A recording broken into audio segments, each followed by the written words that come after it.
پیام اساسگذار صلح و وحدت ملی پیشوای ملت محترم امامعلی رحمان همچون حجت مهم سیاسی و سرنوشت‌ساز مملکت محسوب یافته برای فراهم آوردن رشد استوار در همه ساحه‌های مهم کشور نقش کلیدی می‌گذارد. پیام همچون بیانگر وضع کنونی حیات اجتماعی جامعه بوده دستورالعمل رشد منبعد مملکت میباشد. سرور دولت تاکید داشتند که سیاست داخلی و خارجی مملکت اساس پایه دولت‌داری استوار گردیدن تمام ساختارهای دولتی و قدرتی کشور در همه دور زمان به حساب می رود. جهان گلوبالی امروز ما را وادار می سازد که در صحنه بین المللی فعالیت پرثمر را در سمت‌های گوناگون و معماهای جای داشته منطقوی و جهانی برای حل و فصل آنها یکجایه با لایحه‌های پیشگیری کننده مبارزه بریم. پیام امساله اساسگذار صلح و وحدت ملی پیشوای ملت پرزیدنت جمهوری اسلامی محترم امامعلی رحمان مثل دیگر پیام‌های پیشین و نقطه‌های اساسی رشد اجتماعی و اقتصادی جمهوری تاجیکستان روانه گردیده بود و مورد تحلیل همه‌جانبه قرار گرفت.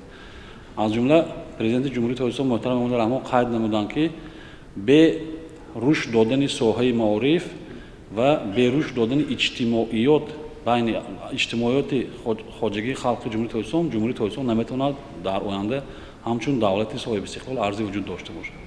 البته سیاست معارف پرورانه پرزیدنت جمهوری تاجیکستان محترم امامعلی رحمان و حکومت جمهوری تاجیکستان از آن شهادت می‌دهد که دولت به روی آوردن به ساحه معارف و علم نمیتواند تشکل یابد. آنچه که دیروز در پیام صدا داد باز هم ما را هشدار نمود که ما باید پیش از همه به تاریخ بوی خود، به ارزش‌های ملی خود، به نیاگان خود ما روی آوریم، چون که محض همین گذشتگان ما میتوانند که ما را باز برای آینده درخشان راهنمون سازند.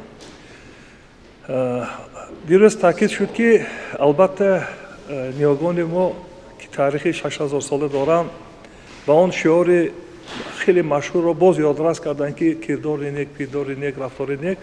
البته این چیزها ما را روبرا می‌سازد.